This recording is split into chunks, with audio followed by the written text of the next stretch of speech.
Question number 11. A TV tower stands vertically on a bank of canal from a point on other bank directly opposite the tower. The angle of elevation of the top of the tower is 60 degree from another point 20 meter away from the point on the line joining this point to the feet of the tower. The angle of elevation of the top of the tower is 30 degree. Find the height of the tower and the width of the canal. देखो इसने बोला क्या, figure हमें given है, एक बार देख लेते हैं जितनी बनती है। ओके, एक टीवी टावर है हमारे पास, एक टीवी टावर है हमारे पास, वो वर्टिकली खड़ा हुआ है बैंक ऑफ कैनाल पे, ठीक है। From the point on other bank जो दूसरा बैंक है डायरेक्टली अपोजिट द टावर, जो टावर है ना उसके डायरेक्टली अपोजिट जो एक और बैंक है, the angle of elevation of the top of the tower is 60। अब टावर के टॉप से जो वो है मेरा 60 है, ठीक है। From another point 20 metre away from this point, इसने बोला दिस पॉइंट, ठीक है।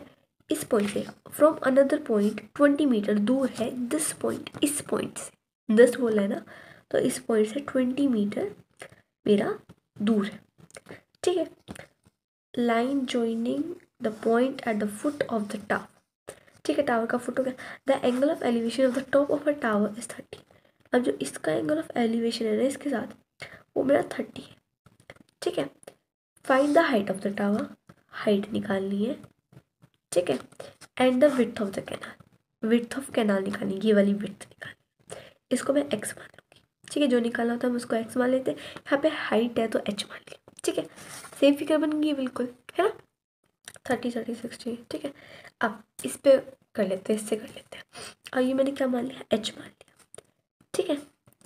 ये मैंने क्या मान लिया, एक्स मान लिया। अब मैं छोटा वाला लूँ पहले, बड़ा वाला लूँ। छोटे और बड़े को एक बार मैं सेपरेटली बना लूँ। अब ये दोनों मैंने सेपरेटली बना लिए, अब इनका एक भाई नाम रख देते हैं, ठीक है। अब मुझे बताओ कौन सा लेना चाहिए मुझे पहले। इसमें तो प्लस करके मिल भी जाएगा ना, देखो इसमें तो कुछ भी नहीं है, ना एच है ना एक्स है, पर इसमें प्लस करके कुछ तो मिल जाएगा ना, तो मैं इसको पहले ले लेती हूँ। मतलब मैं इस पूरे ट्रायंगल को पहले ले लेती हूँ, ठीक है। ये पूरा ट्रायंगल, ठीक है। तो मैं क्या लूँगी, ये पूरा ट्रायंगल है ना, यहाँ पे पॉइंट लगा दिया क्योंकि ये ऐसे बना हुआ है बीच में, इसलिए। अब मैं क्या करूँगी, in triangle A D B, ठीक है, ये वाला पूरा ट्रायंगल, एंगल मेरा किसका है 30। अपोजिट वाला क्या होता है मेरा पी, परपेंडिकुलर, एंगल से अपोजिट वाला मेरा परपेंडिकुलर, एंगल से अपोजिट वाला मेरा परपेंडिकुलर, ये मेरा बेस है, ठीक है। तो मुझे इस ट्रायंगल में पी और बी का ही काम है ना, पी मुझे निकालना है, बी मुझे गिवन है, तो मैं क्या करती हूँ, 10 लगा देती हूँ, टेन थीटा लगा दी, ten theta is equals to मेरा कितना हो जाएगा, ये वाला ए बी और फिर बेस मेरा बी डी, ठीक है। अब टेन थीटा मेरे को कितनी वैल्यू है, थीटा की मेरे पास 30 है, ठीक है, 30 है। और मेरे पास ए बी कितना है, मैंने एच मान रखा है, ठीक है, एच मान रखा है ना, ये रहा एच। अब मैं इसको क्या लिख सकती हूँ, इसको मैं बी डी को क्या लिख सकती हूँ, 20 + एक्स। अगर मैं 20 और ये मेरा एक्स है तो मैं इसको 20 + एक्स लिख सकती हूँ पूरे को, तो मैंने 20 + एक्स लिख दिया। 10 30 कितना होता है मेरा, 10 30 होता है मेरा 1/√3 is equals to h/20 + x। अब देखो आगे, ये उस साइड चला जाएगा, क्रॉस मल्टीप्लाई हो जाएगी, 20 + x √3 h। मैंने √3 उधर क्यों नहीं बचा, क्योंकि वैल्यू मिल रही थी, ठीक है। अब मेरे को h की वैल्यू मिल गई। अब मैं दूसरे ट्रायंगल में से देखती हूँ मैं क्या निकाल सकती हूँ, ठीक है। अब देखो मैं दूसरे ट्रायंगल में क्या लेती हूँ, ये ट्रायंगल ले लेती हूँ, ये छोटे वाला, ये वाला ट्रायंगल, ये वाला ट्रायंगल ले लेती हूँ, इसको मैं सेपरेटली बना रखा, तो ये वाला, ठीक है। इन ट्रायंगल ए बी सी, आप है ना बुक लेके बैठा करो, ठीक है, ठीक है।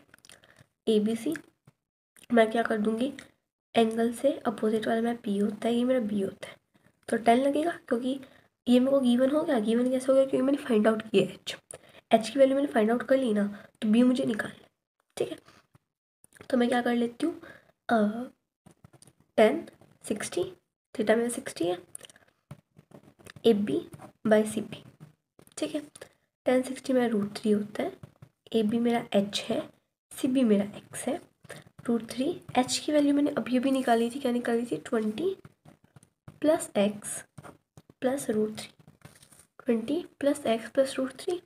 अभी √3 उधर जाएगा तो 3 हो जाएगा, 20 प्लस एक्स, ये माइनस एक्स हो जाएगा, इधर आएगा तो फिर 20 हो जाएगा, ठीक है।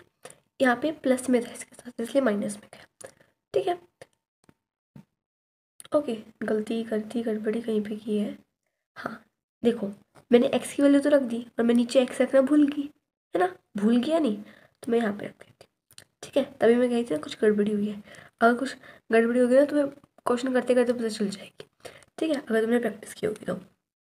देखो मैंने h की वैल्यू पुट कर दी, x कहाँ गया, फिर x की वैल्यू नहीं पुट की थी इसलिए कर दी, कन्फ्यूज मत होना बिल्कुल भी।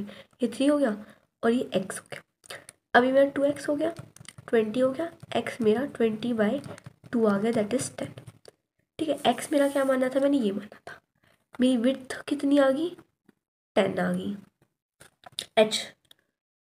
h भाई h तो मैं निकाला ही नहीं था, h तो ना निकाला था, देखो h की वैल्यू निकाली थी ये वाली, h निकला तो नहीं था ना नंबर्स में। तब ये जो मैंने h निकालना है ना, h की वैल्यू में मैं x की वैल्यू पुट कर देती हूँ।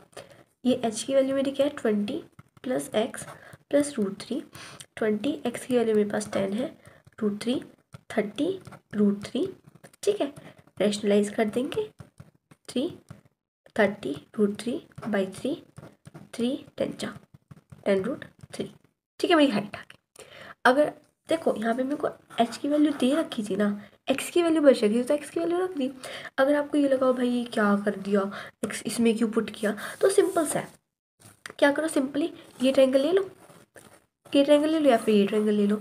इस ट्रायंगल लेने के बाद अगर ये वाला ट्रायंगल मैं अब बनाऊँ तो भाई देखो h निकालनी है मुझे, ये मेरे पास गिवन है, x मेरा कितना आ गया, 10 आ गया, ठीक है। ये मेरा 60 है, निकाल लो फिर, 10 लग जाएगा, 10 60 इज इक्वल्स टू, ये क्या है, निकालना है भाई, वैसे क्या है, ए बी है, ठीक है, ए बी है, नीचे वाला मेरा बी सी है, ठीक है। 10 60 मेरा कितना होता है, √3 होता है, ए बी मेरा कितना है, एच है, क्योंकि निकालना है ना, बी सी मेरा 10 है, तो ये उधर चला जाएगा, ये हो जाएगा 10√3, ठीक है।